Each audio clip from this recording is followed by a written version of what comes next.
You're listening to an Airwave Media Podcast. Your favorite local grocery stores like Kroger, Ralph's, Fred Meyer, and more are now delivering on Uber Eats. Get 40% off your order of fresh, quality ingredients. Whether you just got home to an empty fridge or suddenly got a craving to whip up something new, you can get everything you need delivered in as little as 25 minutes. Get 40% off your order with code Kroger2026. Plus, members get $0 delivery fees. Order now on Uber Eats. Orders of $30 or more save up to $25. Ends 4/30/26. See app for details. Grown-ups, if there's a child in your life who is interested in, curious about, or fascinated by people and places from history, then my podcast, The Past and the Curious, might just be a hit in your home. From the invention of microscopes to world-traveling dogs to fashions of the 1890s, gold rush ghost towns, and audiences going wild for walking competitions, we've got a little bit of it all. Hosted by children's author and museum educator Mick Sullivan, that's me, the show is fun, funny, engaging, honest, and beloved by kids and parents alike. Find The Past and the Curious at all the usual podcast places. This episode is brought to you by our Patreon members. Thank you so much. Join our Patreon for extra episodes, interviews, extra content, and to help support the podcast and help us continue to do the work we do. Go to patreon.com/ancienthistoryfangirl to learn more. How boring it must be to be immortal.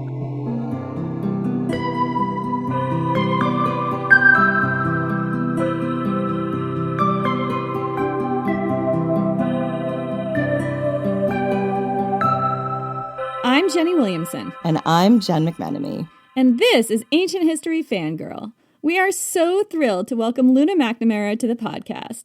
Luna is the best-selling author of Psyche and Eros, and we are so excited to sit down with her and discuss her novel, breathing fresh life into the classic myth. Welcome, Luna. Thank you so much. I am a huge fan of the podcast, so I'm delighted to be here. PDA Lions has made it fully into my vocabulary.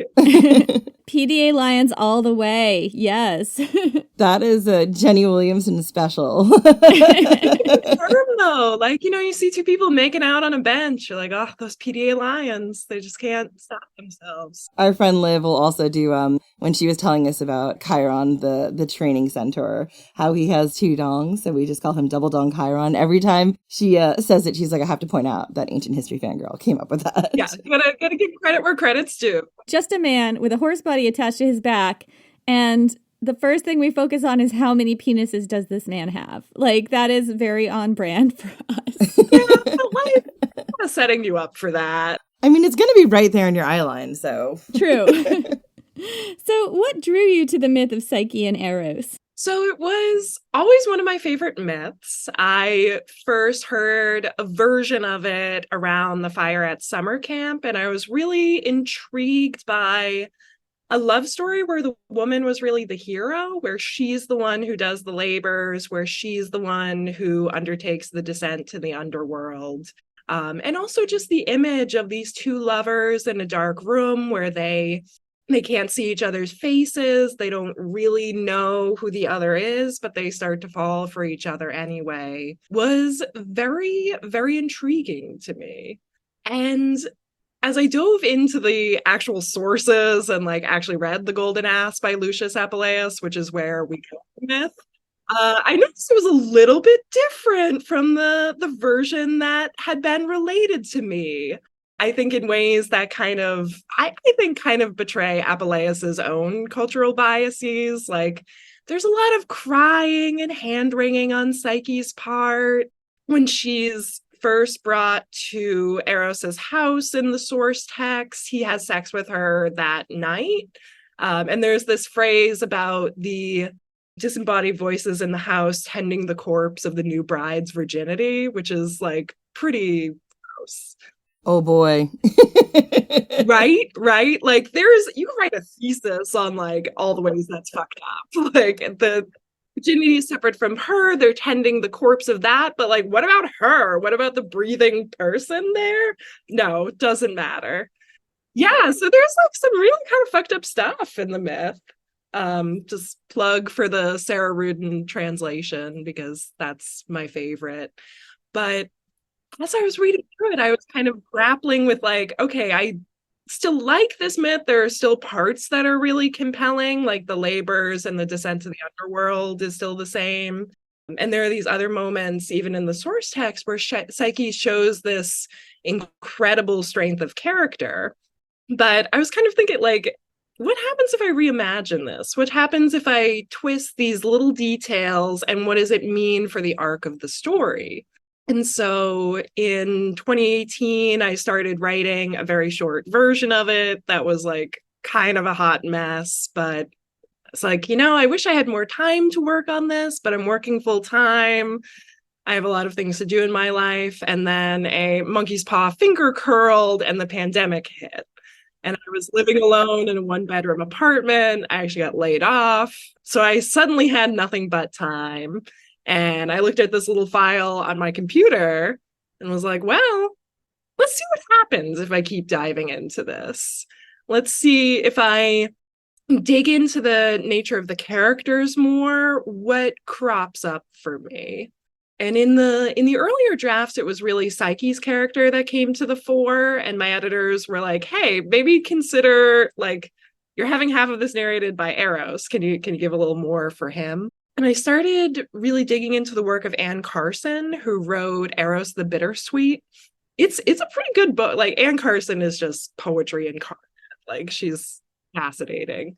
And Anne Carson hones in on this Greek term that's used to refer to Eros throughout the poems of Sappho, throughout some other sources, which is glucopikron, which is sweet bitter. And in that order, not bittersweet, sweet bitter. And that to me pointed to this really interesting, contradictory, mischievous, zigging when you expect him to zag sort of character. And so that's something I honed in on when drafting the novel. It's such an interesting term, too, because, all of love sort of starts off sweet and then gets bitter, And it's such an interesting dynamic to have the god of love or erotic love or whatever you want to call our good friend Eros. You hope it always starts off sweet and doesn't go bitter, but, Yeah, you could it just be sweet all the time? You hope it starts off sweet. Like, this is the ancient Greeks, right? Exactly. And there is really this idea among the ancient Greeks and Romans as well of love as a curse. Like, it can be very unpleasant. Like, you sweat, you can't sleep, you don't want to eat, you just think of this person. It's really interesting how it's portrayed because we've looked at like ancient Roman sources where Pompey, for example, was laughed at universally because of how much he loved his wives.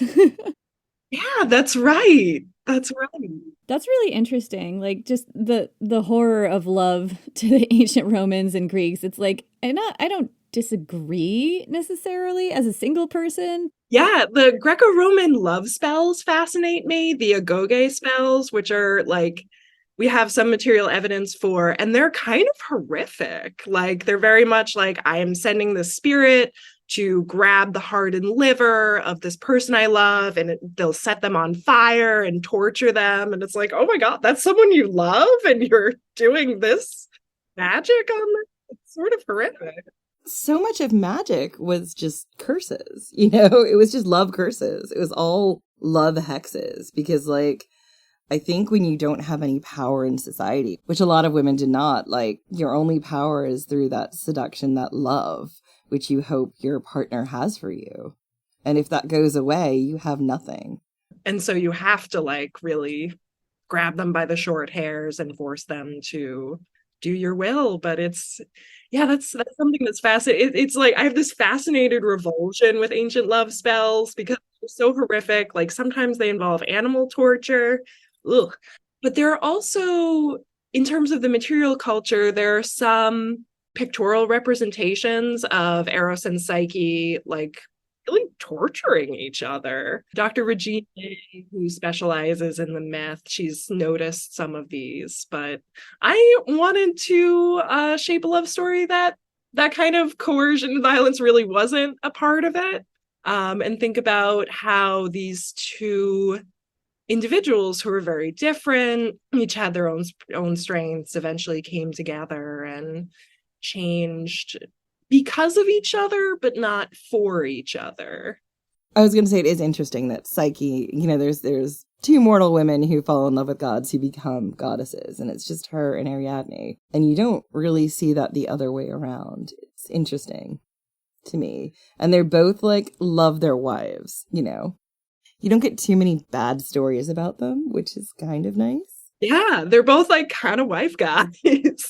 You have a degree in women in world religion. How did that degree play into your research for this novel? Absolutely. Yeah. So I had initially been on a trajectory to become a professor. Thought I was going to be a professor of world religions. I use that very, very broadly. I wanted to study everything. I also had this very intense interest in especially the ancient Greeks. Less so the Romans. Sorry, Romans. We've been told by Emma Southon that you have to pick a side, either Romans or Greeks. It's like a football sort of thing. Like the Greeks, there's this curiosity and striving, and I don't know, I just feel like the Romans are kind of colonists. Not that the Greeks weren't. I don't know. But I mean, I've always been a huge nerd. I've always loved reading history, languages, and also just people as well. So I was initially on that academic path, but also my approach to knowledge was very much like, I want to hyper focus on one area and then jump to something else. And in academia, you have to pick one thing and you make that your little molehill that you defend at all costs. So that was a little bit at odds with the way I like to do things. And then also academia is kind of a dumpster fire. It's very strange to organize. You have to move where tenure is, which can be very difficult. There's also now a lot of downsizing of departments that universities don't see as lucrative or prestigious. So I started shifting away from that, but I also had all of these research skills I had been trained in. I had this body of knowledge I had accumulated. And I found a place for that in my writing, really, where I had this background to start shaping the worlds and the world views, and also just a sense of the events and the arc of history and social organization. So I started folding that into my novels more. And especially in thinking about Psyche and Eros, like I had a bit of a background in Greek language and philosophy. I wanted to incorporate some of that into the novel. For example, the novel starts out with 3 different Greek words for love, and there's some controversy around that. I did popularly, there's a 4th term, storge, that I decided to eliminate, largely because of a fight in my ancient Greek class years ago, where we concluded that storge is really, it's better translated as duty or obedience rather than love. That sounds not fun. I know, right? But it's often used in terms of like how one relates to the tyrant of a city, or I think wives to their husbands. So I was like, I don't view that as love. So I eliminated it from the beginning of the novel. Being a novelist instead of an academic was a lot of fun, because with academia, you do have to really hew to the sources. You have to represent things accurately. Like, you're a scholar, you're not an artist. Whereas with writing more broadly, I get to make these twists. I get to make these turns. I get to say like, well, yeah, in the source text, this is how it was, but for the sake of this novel, I want to twist things a little bit and represent them differently. Yeah, I totally relate to that, because the novel I'm writing about Alaric of the Visigoths is completely different than the way he was in real life. And I take things from history, but I don't hew to the history. I just kind of make it my own thing, which I guess I'm like a little bit reluctant to call it a historical romance, you know? But also, that's the fun of art, is you can make these twists and turns. You can reimagine a history that speaks to your soul more.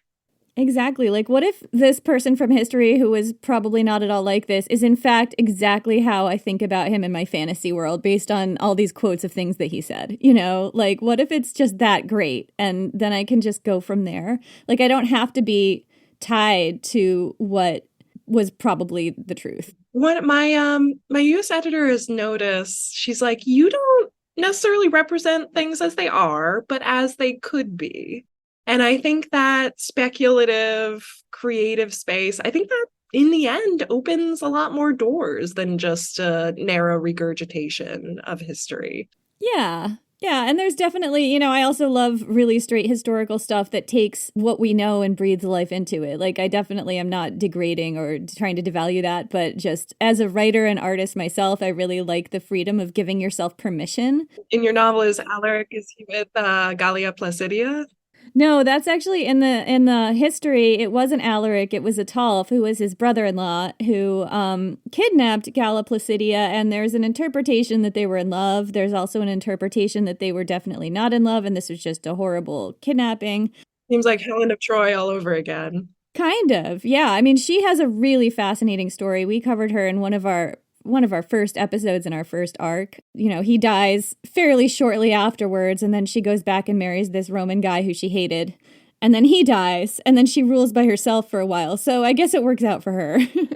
Not as bad as it could be.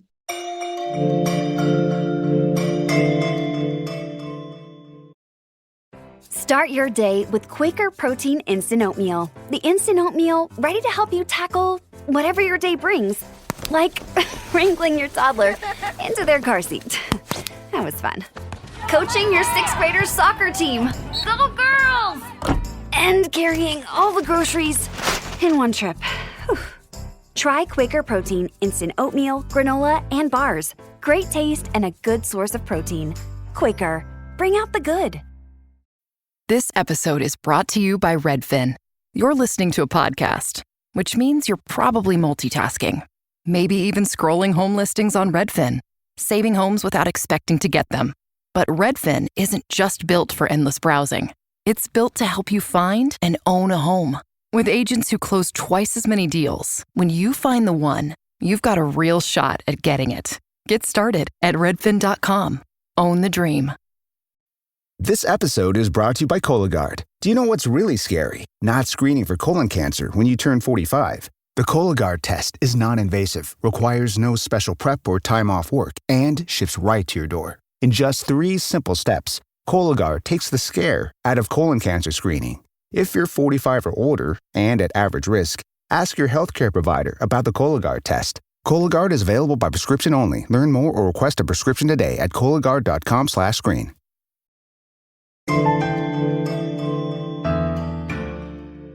The myth of Psyche and Eros, Cupid and Psyche to the Romans, is a later one, right? It's chronicled by mostly Roman sources. It's in Apuleius. Is it in the Metamorphoses as well? I don't think so. I think the one that we have is the Golden Ass. Yeah. What was the process like researching this myth and finding this, very Greek story, this Greek myth in a later Roman source? Did you find any other sources that mentioned Psyche and Eros, any Greek ones, or was it just this one Roman source? So in terms of textual sources, it's really the only one we get it from is Lucius Apuleius, the Golden Ass, which he lived in the 2nd century of the Common Era. He was from North Africa. He actually kind of reminds me of Hamilton from the musical of that name, where was sort of a big fish in a small pond. Very in love with his own wit, but had a very interesting life. He ended up marrying this wealthy widow and who was the mother of a friend, and ended up being put on trial for black magic because it's how did you get this wealthy widow to fall in love with you? I don't know. He's a young toy boy. Let's think about this. I know, right? She wouldn't be into that. He's giving her attention. He's young. He's maybe handsome. I don't know. Yeah, he's young, handsome, smart. When there's the family fortune involved, things could get a little dicey. Well, that's because women are not allowed. We just talked to Emma Southern, who wrote A Rome of One's Own, and there is just a lot of horrors in what happened to women in the Roman Empire, and this idea that a woman got to choose her husband is wild. Who is the woman who, it was your favorite lady, Jenny, who she had a family fortune and they weren't going to let her have it because there was no man to stand up for her. It kind of goes along with that, the idea that if a woman inherited this money, and she had no sort of male person to essentially look after her, she went into a conservatorship kind of thing.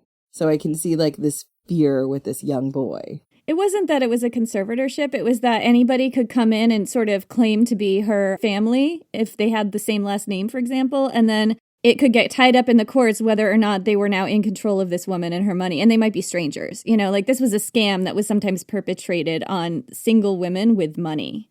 There seems to have been a lot of anxiety about single women with money in the Roman Empire. Yeah, I would say so.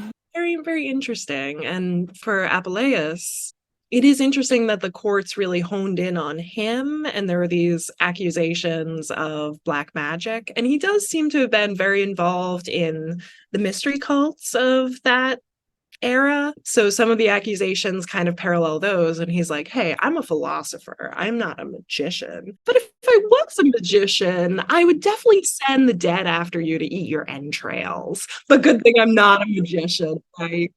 In the trial documents that we have is just fascinating. So he's the one who wrote, I think it's the Apologia by Apuleius. And again, it's like, is this exactly what he said in the trial? Probably not. He probably zhuzhed it a little bit after the fact, but it's a really wild ride, and it's a really fascinating look at magic in the ancient world. There's this discussion about a fish, and like he bought a fish, so is he using that as a part of a love spell? But it's really interesting, and you really see his personality emerge from that. But the Golden Ass is a super fun ride. I'm sure you're familiar with it. But it tells the story of the young nobleman, Lucius, who is turned into the form of an ass by a witch in Thessaly, I think. And all of the adventures he goes on trying to get turned back. And the Cupid and Psyche myth appears about halfway through the story. It ends up taking up like a significant amount of the novel, but it's told by this elderly woman who serves as a cook to this group of bandits. And she tells it to this young woman named Karate, who has been taken captive by the bandits. She's been like ripped away from her wedding celebrations for a beloved, and she is absolutely terrified. And so the nurse tells her the story as like a way of like, things are going to work out. Things are going to be okay.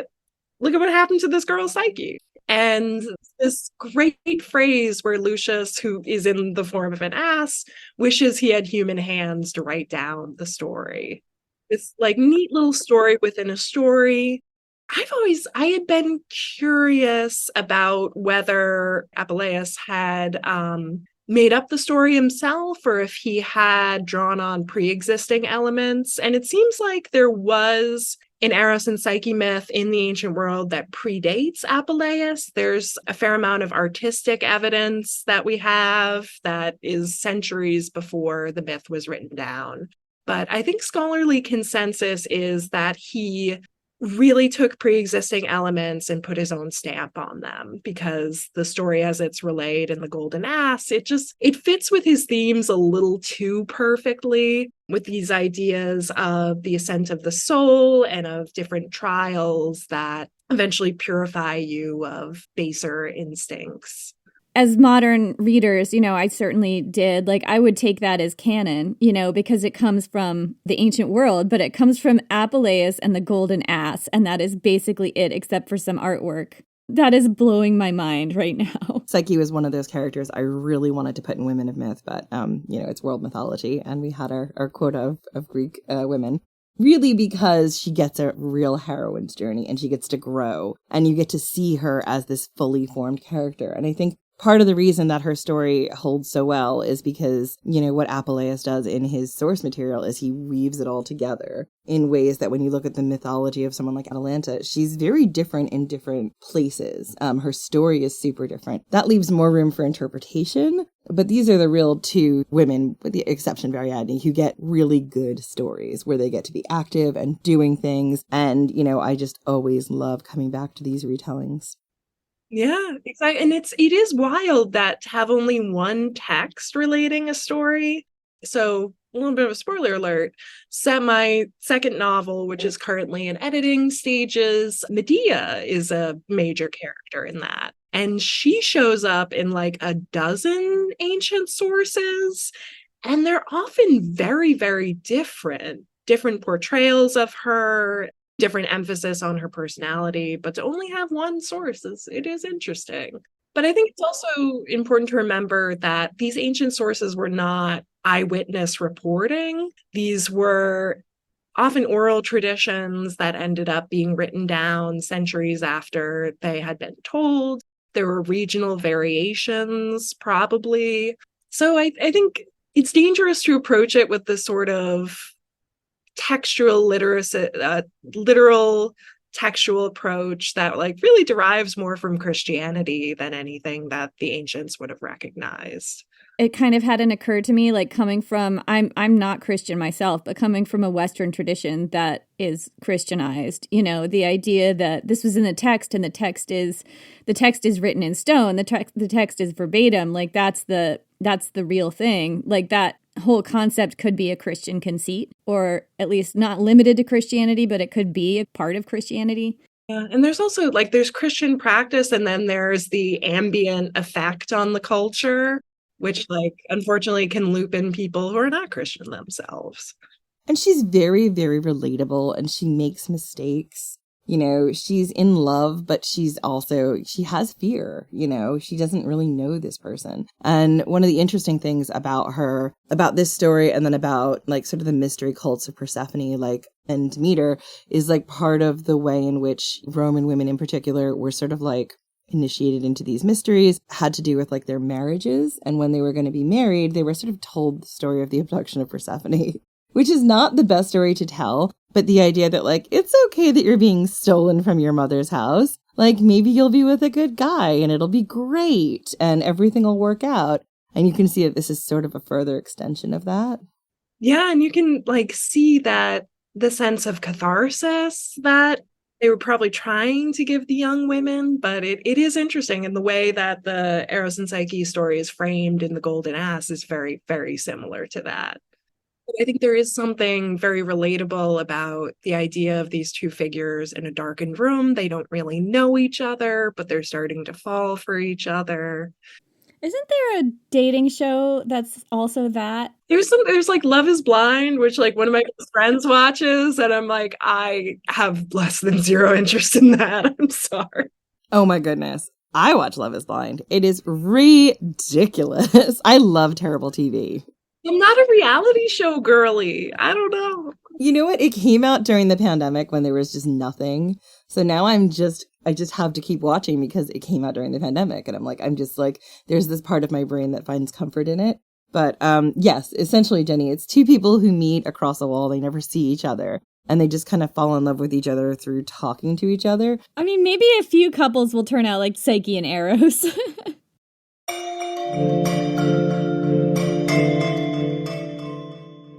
Pele, Hawaiian goddess of volcanoes, fire, and rebirth. Maeve, Celtic warrior queen and nemesis of heroes. Kiyohime, Japanese fire-breathing snake demon. Pesta, Norwegian spirit of the Black Death. Our book, Women of Myth, is a fascinating look at women and femme characters in world mythology, including goddesses, heroines, and monsters. With captivating illustrations by Ringo Award-nominated artist Sarah Richard, it's the perfect gift for the mythology lover in your life, including yourself. Find Women of Myth wherever books are sold. Refreshing wild cherry cola meets smooth cream. The treat you deserve. Pepsi Wild Cherry and Cream. Treat yourself. Does it ever feel like you're a marketing professional just speaking into the void? But with LinkedIn ads, you can know you're reaching the right decision makers, a network of 130 million of them, in fact. You can even target buyers by job title, industry, company, seniority, skills, and did I say job title? See how you can avoid the void and reach the right buyers with LinkedIn ads. Spend $250 on your first campaign and get a free $250 credit for the next one. Get started at linkedin.com/campaign. Terms and conditions apply. You alluded to this before. Psyche and Eros is told from dual points of view. And what was it like getting into the head of the god of love? Oh, yeah. So in the earlier drafts, it was Psyche's character that came forward more strongly. And for writing her, I was really interested in zooming into kind of the bones of the myth, where you have this young princess who receives this message from a monster, goes to a mountaintop. The people of her city follow her weeping. And in the source text, she turns to them and is basically like, stop weeping for me. This is my choice. This is what I was born for. And gives this like speech that shows a lot of character. And then she goes against what her husband asks, and brings a lamp into their darkened bedroom, which is what triggers their separation. And then she has to go on to do the labors and the underworld descent. And I kind of wanted to zoom in on that for her character and make her into kind of this hero girl archetype, which also puts her on not equal footing, but makes her stand up a little more to Eros, who is a god and immortal. But for his character, he really didn't come through very strongly in the initial drafts. My editors were kind of like, hey, can you like give us a little more here? But it was zooming in on Anne Carson's Eros the Bittersweet, and this idea of Eros as glucopikron or sweet bitter that got my creative cylinders firing. And this idea of someone who was very mischievous, who was very contrary, but sort of had a sweetness to him as well. There are a lot of ancient texts that depict Eros as very youthful and even childlike. I didn't really want to focus on that too much. I don't think a romance with one partner as like a childlike participant is very cute or sexy. But sort of that contrary nature, I think, was interesting. And I also, there were a few different accounts of Eros, like how old Eros is, how Eros was born. But I was really interested in Hesiod, who presented him as more of a primordial deity. And I also zoomed in on the philosophy of Empedocles, which his idea was that the universe is organized around two primordial principles of Eros and Eris, which is to say desire and discord, like the forces that bring things together and the forces that push things apart. And I thought that was absolutely fascinating. So I decided to give Eros an origin story at the very beginning of the world, where the primordial deities were emerging from chaos. And I also gave him a twin sister in the form of Eris of the Golden Apple Trojan War fame. I love her so much. Oh, she was so fun to write. I love a good female villain. I love like the power you can get there, the slyness. She was very fun to write. But also that's just her nature. She's like, fundamentally, this is what I do. Yeah, exactly. And that conflict between who the gods are and what their capacities are was something I was very interested in, because if you imagine this primordial deity sort of hatching into this unformed world that's just earth and sky, like knowing he has these capacities, but he hasn't chosen them. He doesn't really understand what they are. He doesn't really have the guidance of a family or a city or a set of morals to sort of structure his life. What is that like? And that's really a question that guided me as well. And also this conflict of, if you're the god of desire and your counterpart is the goddess of discord, what's that like? You're diametrically opposed, but at the same time, you are sort of yoked for eternity. It's just about turning that myth on its head. Like Psyche was supposed to be fed to a monster, but instead you make her this active character, this monster hunter. What was it like reworking this myth and giving Psyche a lot more agency than she has in the original story? A lot of fun. Because I think if you look at the structure of the original myth, a narrative emerges that looks a lot like the narratives of the mostly male heroes we get in Greco-Roman mythology, of this heroic speech, of this confrontation, of the labors. And I dove in a lot to the secondary literature around the myth. And starting roughly in the 1970s, there was this recognition among scholars that, like, hey, actually, Psyche's trajectory looks a lot like that of Heracles, where there's this error, this mistake that has to be repaired. There are labors that have to be undertaken. And I thought that was really interesting. And so that's something I wanted to hone in on more. She doesn't trash the Oracle of Delphi twice. That's right. That bar is underground. She's like, yeah, exactly. It's not to be less murdery than Heracles, but But yeah, so I was really interested in zooming in on that. And the original myth is like very, very ambiguous about its origins. Like in a certain city, there was a king. There's not really any description. It doesn't give us a lot for setting. But so starting with that seed of like, what if Psyche's trajectory did follow this hero narrative? I tweaked the prophecy a little bit from that she would marry a monster, which is in the source text, that she would conquer a monster. That's actually a bit inspired by, so at the Museum of Fine Arts in Boston, there's a display of a bit of ancient pottery that shows Paris taking Helen, and he's grabbing her by the hand, and the description is like, in a gesture of conquest or marriage. When they're with a friend, and he was just like, hey, who do you think wrote that? So that was something that kind of lodged in my brain as I was writing it. And the fluidity of conquest versus marriage for the ancients, it's the sort of thing you could imagine where gathered in the cave of the oracle with the fumes coming up from the crack in the earth, this woman on a tripod surrounded by these priests who are supposed to interpret her words. It's the kind of thing you could imagine getting a little tweaked or twisted in being relayed to others. What happens when that happens? Well, now you have this divine proclamation, you have new parents who have this little baby in their arms, and of course they want to listen to the oracle, so they dive into that. And that little tweak also gave me the opportunity to bring in one of my favorite characters from ancient mythology, which is Atalanta, who is one of very, very few women who get to have that hero trajectory for herself. And I bring her in as Psyche's mentor, and she was just such a joy to write. We were talking to Jenny Saint about Atalanta, and she said the same thing. She said just getting to write about Atalanta and this woman who roams the fields and goes on adventures was such a joy, as opposed to writing about, some of the other stories like Electra and Clytemnestra and even Ariadne and Phaedra.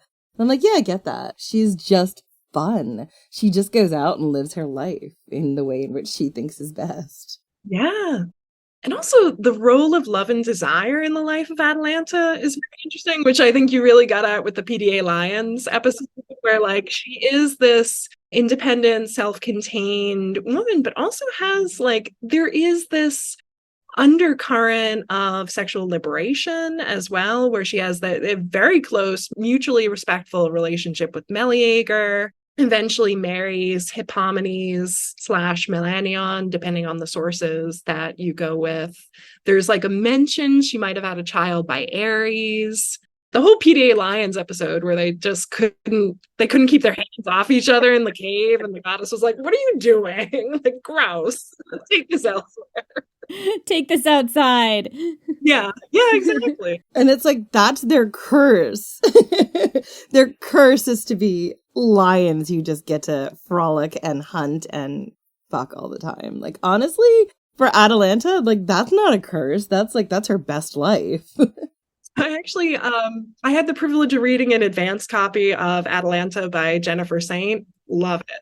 I found this meme that I sent to Jenny Saint, which is one of those dialogue things. It's witch, I'm going to turn you into a frog. Me, chilling on a leaf, experiencing happiness for the first time in my life, enjoying the sunshine. That feels very much like Atalanta. She's turn me into a four-legged killing machine. This is fantastic. That's what I've been trying to be this whole time. I'm a big cat. This is great. I do think she'd want to be a bear. I think that would be her. Bears are so kind of big and lumbery, though. I really see her as a sleek cat who's just really powerful and has advanced, amazing senses and just pounces on dinner. And I see the lion for her, personally. I think it works out, but I just like the chilling on a leaf, experiencing happiness for the first time in my life, not having to deal with sexism. Like, it's love this for you, Atalanta. The myth of Psyche and Eros has so many twists and turns. What did you look forward to including in your novel, and what were you anxious to cover? So I think one of the things that I was a little bit anxious about covering was the arrival of Psyche to Eros's house and the initiation of their relationship. And in Apuleius, that's very much like Eros is the one who drags her there. They have sex on the first night. It's not really clear in the source text how into it she is.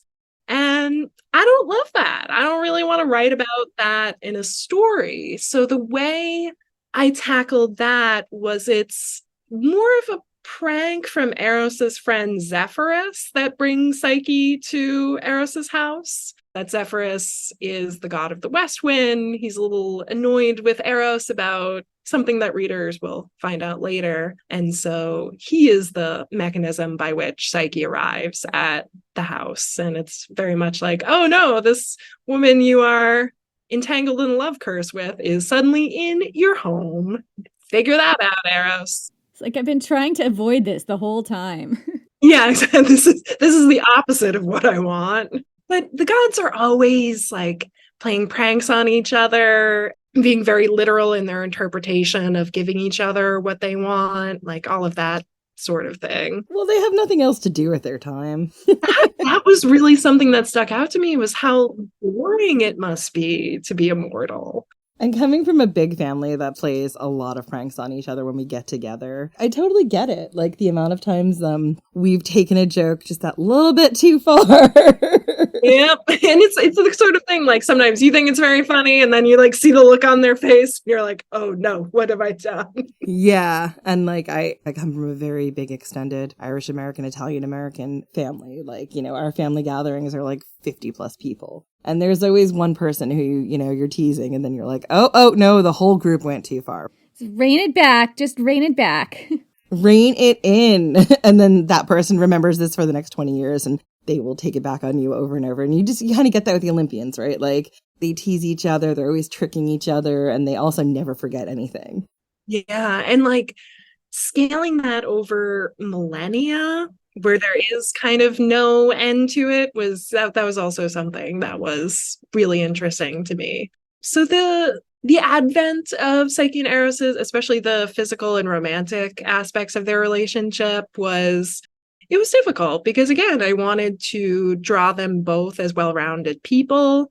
I didn't really want to make Psyche a victim. I didn't want to make Eros a violent perpetrator. So thinking of a courtship that was a little bit more spread out and involved more actual relating and fondness of each other.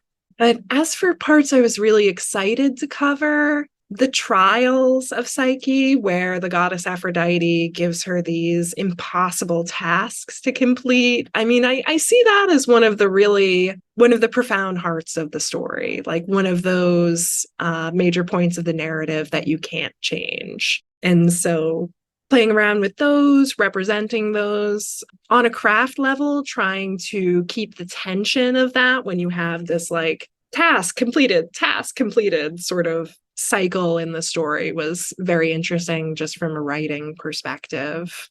What character surprised you most while you were writing the novel? I think Eros was one of them because, again, in the early drafts, he was a bit underdeveloped. I really wanted to dive into the secondary literature around him to flesh out his character. But what ended up emerging on the page was this character who was like, he's in his house by the sea cliffs. He doesn't want to be bothered. He's just hanging out with his cats and peacocks. It is also sort of a seed of compassion there. Like he sees the impact of the arrows of desire that he fires out on mortal people and especially mortal women and the suffering that can entail from that. And he really doesn't like it. He doesn't really like the idea of making these little mortal creatures suffer. So he very much surprised me. Yeah, I think he was the biggest one. Also, Atalanta, it was really when I included her in the earliest drafts that things started coming together, because she provides such a reflection for my interpretation of Psyche. But just the character that came from there, like this very independent forest woman who also has these love affairs. Someone who is very kind of laconic and a little bit grumpy sometimes, but also profoundly caring for the people close to her. Yeah, that's really interesting because Atalanta, like Psyche, is a heroine with a love life, which isn't always afforded to women who are main characters in these stories. Well, there's only three. There's Atalanta, Ariadne. Her love life is tragic until Dionysus, which, let's be honest, all of our love lives are tragic until Dionysus. And then you have Psyche. Otherwise, like every other woman I can think of, you've got Medea, but that is just tragic in general, and then she's just marrying for power grabs. And yeah, but most women, their love lives are like the cause of their constant pain. Yeah, it's just like, the more agency a woman has, the less she's allowed to have a love life that she chooses, it seems like to me. Possibly a broad sweeping statement, but no, I think there is something to that. And I don't know why, but it's Danae, who's the mother of Perseus, who comes to mind, where like her father locked her in a tower because there was this prophecy that her son would overthrow him. So like already she's cut off from society. Her choices are curtailed. Zeus comes in as the golden rain, impregnates her, and suddenly she has this kid. Like she's never really had agency or the ability to make her own choices. And now she is saddled with a semi-divine infant. They're set on the ocean, like eventually come to light. But it's yeah, the choices that are curtailed, the lack of agency. I just imagine the personal frustration of like when you've never had a lick of freedom in your life and suddenly have an infant to care for too. Or, you've got Dido, who was running this successful city, was living her best life. Venus comes along and Eros in the story, and she falls for Aeneas, who's totally unworthy of her. And, that is the effect of one of those arrows. She is just a mess by the time he leaves, to the point where, unfortunately, she takes her own life and curses the Roman Empire. Or the Roman Republic. Sorry, it's not the Empire yet. Ancient stories are so interesting because you get these fascinating fragments. Like Dido rules a city. And it's so fascinating to me. And it's also like, again, if you're taking as one of your starting points the ambiguity of story and the unreliability of myth, like what was the source that was drawing from? Is it a reflection of the writer's own bias that you eventually have this powerful woman falling for this like very kind of like dingus of a man? Sorry, Aeneas, but he is a dingus. He's a Mary Sue dingus. Total Mary Sue throughout the entire poem. But like, what's the source behind that? Was it the Roman writer's own bias to be like, wow, this power, she totally fell for him hard and offed herself when he sailed away? And it's like, what do you take from that as a woman reading this in that time period? It's like, okay, number one, my message that I'm taking from it is that falling in love is terrible and you should never be in a relationship with a man. And if you get to be single, you can rule your own city and do your own thing, but you have to be absolutely, resolutely celibate and single. Or, I mean, maybe Dido had lovers, I don't know, but like officially single at least. Or the idea of women having agency in love will ruin you. So theoretically, she chose Aeneas, but then she was shot by an arrow, by Eros. So did she really choose that? So the idea of agency is just really muddled in that story. And that is to make women seem like they are irrational and cannot control themselves once they fall in love with someone. They are just useless beings. And that is Augustan propaganda to the extreme. But I mean, it's also in the stories as well. And I wonder if like that's sort of a knee-jerk response to this idea of a woman who founded a city, who rules a city quite capably, it seems like. I think that's one reason like these woman-centric retellings of Greek mythology are really finding traction now, is like we're left with such interesting fragments of like Psyche as this young mortal girl who completes these trials, of Dido as this woman who rules a city. I'm so fascinated by the depiction of Circe in the Odyssey as this like very sexually powerful witch on her island. It's really interesting stuff. Which character did you most enjoy writing? And which character did you least enjoy writing about? Atlanta, I think, was my favorite. Zephyrus was surprisingly fun as well, as sort of like the best friend archetype, but someone who is like mischievous to the extreme, who loves pranks, who loves this kind of hyperbole thing, but also has this center of real heartbreak and care for a mortal lover that he lost, and deep loyalty to those that he does call his friends. As for characters that were difficult to write, Agamemnon is not, he doesn't have a huge role in the book, but he does have a pivotal one, and I really hated him. I read Iphigenia at Aulis too early, and I was like, fuck this guy.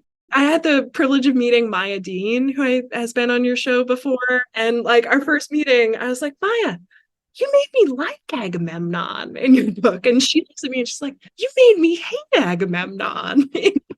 Wrath Goddessing is one of my favorite books of the year that it came out. It was so good. And Maya is such an amazing writer and so knowledgeable about the history. She was my conversation partner for my book launch, and she made it such a wonderful experience.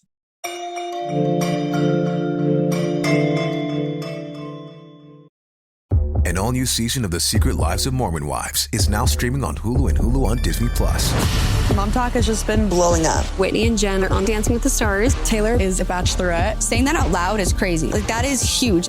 But all the cool opportunities could pull us apart. It's causing issues in everyone's marriage. My whole world is falling apart right now. It's chaos.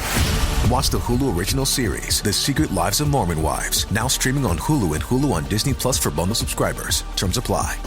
No one hates history, they just haven't found the right teacher yet. Or in this case, a nerdy best friend who loves to tell you all about world history, women's history, and weird history. Hi, I'm TK, the creator of For the Love of History podcast, a place for people who want to learn more but don't know where to start, and history lovers who want to break from the mainstream. From rat trials to warrior women, we cover topics from every country and era. Whether you're a history expert or just starting out, there's a place for you here in the Time Machine. So join me every Friday on your favorite podcast platform and YouTube for a brand new topic. See you there. Bye. Throughout history, royals across the world were notorious for incest. They married their own relatives in order to consolidate power and keep their blood blue. But they were oblivious to the havoc all this inbreeding was having on the health of their offspring. From Egyptian pharaohs marrying their own sisters to the Habsburgs' notoriously oversized lower jaws, I explore the most shocking incestuous relationships and tragically inbred individuals in royal history. And that's just episode 1. On the History Tea Time podcast, I profile remarkable queens and LGBTQ+ royals, explore royal family trees, and delve into women's medical history and other fascinating topics. I'm Lindsay Holiday, and I'm spilling the tea on history. Join me every Tuesday for new episodes of the History Tea Time podcast, wherever fine podcasts are enjoyed. So we ask all the women of myth authors that we've had on the show so far the same question. What goddess, heroine, or monster do you most identify with, and why? I think this is a little bit more idealized, but I've always really loved the goddess Artemis, like the independence, living in the woods with your nymphs, chasing animals, and also the wrathfulness that she's allowed to express, like that whole, why am I blanking on his name? The guy who sees her bathing, she turns him in. Akaton? Yeah. But also like the role she had in the lives of women, where like there was that celebration at Browron where young girls who were to be married, they got to dress up as bears. And like, you just imagine this party with like all these preteen girls and guiding women through childbirth. I really love Artemis. Yeah, they found all these toys. I think it's at Browron and other places. Because like both boys and girls were like under Artemis's protection until they hit puberty. And when they hit puberty, they would like give Artemis their toys, like their childhood things, as a way, like a show of like growing up. And girls would still remain under her protection in some ways. Some of them would go into the protection of, I guess, Hera or other goddesses. but the boys would give over their things too. And I was just like, that's so fascinating. Yeah, and you also just imagine psychologically that kind of coming of age ceremony of literally offering up the things of your childhood to be able to move into your adult life more easily. I offer up my Playmobiles. Barbies. My Legos. My Nintendo. Yeah, here it all is. I also really love the figure of Ariadne too, who, like, you know, growing up in this, I just imagine very dark and insular family in Crete. The idea that there's this idea in I think some of the Linear B texts that refer to the mistress of the labyrinth. This idea of her as the one who like guides you out of the darkness, the whole bullshit with Theseus, but ending up with Dionysus as your husband. Just, what a dream. I mean, he's my favorite. And yeah, the fiction project I'm working on is about Dionysus and Ariadne. And there is so much we don't know about Dionysus and his worship. There's so much interesting stuff about how what is in the mythology correlates with the potential of ancient Minoan religions that actually were about Dionysus and Ariadne being his, I guess, the personification of a priestess of Dionysus from this ancient religion that we actually know nothing about now or very little about. And just like chasing the threads of that back. It's so fascinating. Yeah, exactly. Like I'm very fond of this Hungarian scholar Karl Karinyi, who got very into Dionysus, but was like very interested in that question of like the myths that we have are not the whole story. What are the histories that they point to that haven't been written down? And that man loved him some Dionysus. Mm-hmm. Jen did such good work on that when she did her episodes on Dionysus, which we did ages ago. But I was just so intrigued by this idea that all of the mythology that we have about Dionysus is, or much of it, is based on this much more ancient, like basically mythologizing a much more ancient tradition. You know, I think one of the things when I was doing those episodes that made me really fall in love with him is there were so many people who worshipped him who were not the people you would think of, particularly his role in enslaved people's uprisings. He was the god of enslaved people, of dissidents, of Mithridates who went against Rome, but also Spartacus who went against Rome. He's a god of women, and in addition to theater and mania and frenzy and sexual agency out in the woods with wine. I mean, he's all good things, fertility. There are some mythologies where he's a sacrificial king who's ripped apart and then brought back together. Sometimes he's Persephone's brother in a weird, creepy way. Sometimes he's her son's stepbrother in a weird, creepy way. But he's just absolutely fascinating, and the way in which his mythology eventually gets co-opted by the Orphics, who are definitely dealing with Christianity of it all, and then the Ariadne of it all, and that older Minoan culture and what we know, what we don't know, how she works, her agency, because, there's a certain thing wherein, you see her transgressing, in quotation marks, with Theseus, and she winds up stranded on this island, but really she doesn't have any consequences for it. It's like, oh, I got away from my dad, who's kind of not the best, my mom, who birthed a monster, and I'm living on an island. I got away from Theseus, who sucks. Who sucks? I feel bad for my sister, I guess. And also, I mean, if you look at the Ariadne story, in some ways, she kills the Minotaur without raising a finger, because she's the one who lets Theseus into the labyrinth. She's the one who navigates it for him. Like, there's so much there that you're like, is this a veil over some other, I don't know, what are the other versions of this that have been lost? What are the histories that it's pointing to? And who is she exactly? Because there's so much we don't know about her, and there's a lot we don't know about the Minoan culture, but we know that they worship bulls, we know that they bull leapt. I mean, I like to think that Ariadne had she's much more of a tomboy adventurous, not a princess of a princess, but also on her mother's side, she's the granddaughter of a Titan. And on her father's side, she's the granddaughter of an Olympian. She's not just a mortal girl. I actually have a short story about Ariadne focusing on that as her this very disaffected, angry priestess in this family that's sort of has uneasy alliances. And I write a little bit of it now and then I leave it, but I find her so fascinating. I want to read that story.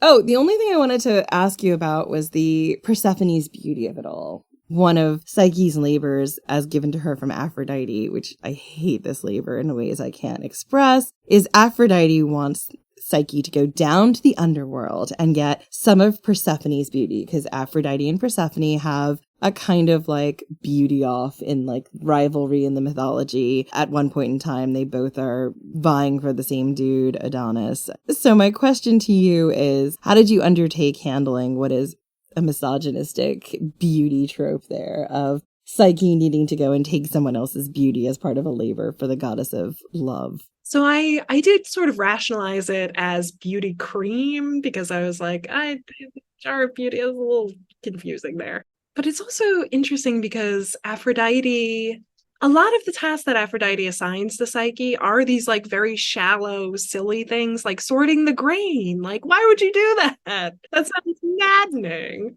But I did sort of love the idea of this very epic catabasis or descent into the underworld for ultimately a very frivolous and silly thing. But I was also really interested in that confrontation between Psyche and Persephone, because in many ways they're foils for each other. Like, these are both young women who are unwillingly whisked away to their husband's home. Psyche finds happiness. Persephone, I think, finds something else. I think finds power. Definitely, I don't view her and Hades as a love story. That's just my perspective. But I was really interested in the confrontation of these two figures and of Persephone as this power in the underworld who was very cold and calculating, but also did have some feeling to her as well. Like, I don't think you can rule the underworld just as a tyrant. So writing that confrontation between them was really the heart of the story to me. And again, this is all kind of getting into spoiler territory. I don't know, maybe we have a spoiler disclaimer on the podcast, but in the source text, Psyche opens the jar because she just wants to put a little beauty on herself before she sees Eros again. And of course, this unlocks a curse. Psyche falls into the dead sleep. But for my version, I wanted to make a parallel to the moment where Eros cuts himself with the arrow and falls for Psyche, where Psyche is making her way with this jar and she stumbles and the cover slips off. So, like, highlighting this moment of error as a very pivotal moment in characters' lives and in the plot more broadly. It's really interesting, the idea that like your life can be completely upended by a very small and unpredictable mistake. Yeah, which is something that crops up perennially throughout Greco-Roman mythology, that these like tiny errors or tiny moments where something could have been done differently that shapes everything that is to come. And when you think about how there were no antibiotics then, possibly this is a real world factor that people were thinking about. So Luna, what are you working on next? What's your follow-up? I've talked a little bit about it on other my editors have been like, you can give some, and I try to preface it with like, things might change. We're still in the editing process. We'll see what happens in the end. Yeah. So the Argonautica by Apollonius of Rhodes, the story of Jason and his Argonauts. I've been very interested in that, but also a close reading of that text. And scholars have remarked on this for decades. The hero at the heart of it isn't really Jason. It's more Medea. She's this powerful princess of Colchis, and she's the one who helps Jason overcome the trials posed by her father Aeetes, who gets the golden fleece away from the dragon that guards it. And she's such a fascinating character in it because she's almost like this Sailor Moon-esque magical girl where she has these incredible powers, but also is a young woman in love and with all the emotional volatility that comes from that. So I was very interested to write about her. And I also got into it from the perspective of looking at what I think are sort of the underdog heroes in the Argonautica. The second of which is actually Jason, which it was my editors were like, hey, would you be willing to write part of this from Jason's perspective? And at first I was like, I would rather rip out my own toenails. But the more I dove into Jason, the more interesting I found him. when he gets the patronage of the goddess Hera, it's not through any feat of strength or conquering a hero or his own divine heritage. It's that he helps her. He carries her in the form of an old woman across a river, and in the process loses one of his sandals. And Hera hates his enemies, so there's a little bit of that. But it did intrigue me that he came to her attention for this very soft moment. And there are all these other moments throughout the Argonautica where Jason really does not live up to the archetype of a hero, where he's like the last to go to battle. He has all of these speeches. When he gets the golden fleece, he prances around like a young girl. It's in the source text. So it's like, all right, someone who's like a little bit effeminate, maybe. A little bit idealistic. That's an interesting Jason for me. The third perspective in the novel is Atalanta. So I get to write about her youth and her background of my interpretation of her in Psyche and Eros. So it's kind of like a prequel in a sense. It's a little bit of a prequel. Yeah, I mean, Eros and Psyche do make cameo appearances in it, but it's really focused around those three characters and their trajectory. And again, this is still coming together in the draft, so I don't know how it'll be in the end, but it's also exploring the idea of meaning versus meaninglessness, because the object at the heart of the Argonautica, the golden fleece, it's really just a fleece. There are all these other modern interpretations of like maybe it heals or brings rain, but in the source text, it is just a fancy fleece from this divine ram that was sent down to save two kids. And so this idea of kind of the hollowness of the object at the heart really intrigued me. And all of the three characters, Jason, Medea, and Atalanta, at different points in all of their lives, everything falls through. They don't necessarily get what they want, and they have to figure out something beyond that. I know there was a retelling of Jason and the Argonauts. I can't remember who wrote it. I remember Monink was talking about it. She's got a video on it on her channel about why she really liked this retelling, because Jason comes off as essentially, like you said, he has all of these huge personalities. He doesn't do a lot. It's kind of his job to keep these people from killing each other and also getting this quest completed. And he's not who you think he's going to be. I mean, obviously, I don't like Jason for Medea reasons, but I suppose when he's younger, like, there's an interesting character to uncover there. Someone who's unsure of himself, who's surrounded by Heracles and Orpheus and Atalanta and all these huge personalities who probably don't necessarily get along, having to bring them all together as like a bout of unlikely rivals, you know? Yeah, it's a very interesting thing, because at that point, Heracles is really... he's kind of past his prime. He's done a lot of the labors. And I've been really inspired by the artistic tradition of tired Heracles. I call it, like, all these statues and depictions where he's just like, like, so done with all of this. He's exhausted. Yeah, he's like, if I just stopped killing people, I wouldn't have to keep doing these missions. Wouldn't it be great, Heracles? Maybe the problem is you. Yep, consider. What's the common denominator in all of these, Heracles? Exactly. Thank you so much for coming on the show. This has been so incredible. Thank you so much for having me on it. I love the show, and it is such a delight to be able to meet you both and to have my own episode on it. It's absolutely a delight to have you. The book is incredible. Highly recommended. Oh, absolutely. Luna, where can people find you on social media? So I am McNamara Luna on Twitter. Yeah, I'm still on Twitter. I'm one of the holdouts. And we're not calling it the other name because the other name is stupid. Oh, yeah, but it's still Twitter. Sorry, Elon Musk. I'm also on Facebook as Luna McNamara as well. And you can find my Instagram, Luna McNamara Writer, also. And if you want another option, Luna McNamara Writer is my website as well. Awesome. Thanks so much for coming on the show, and thank you all for listening. Thank you all for listening, and we will see you next week.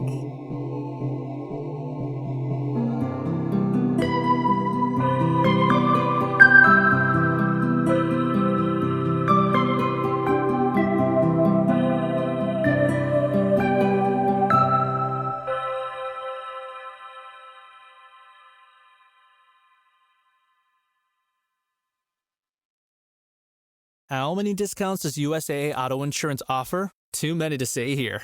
Multi-vehicle discount, safe driver discount, new vehicle discount, storage discount, legacy. How many discounts will you stack up? Tap the banner or visit USAA.com/auto discounts. Restrictions apply.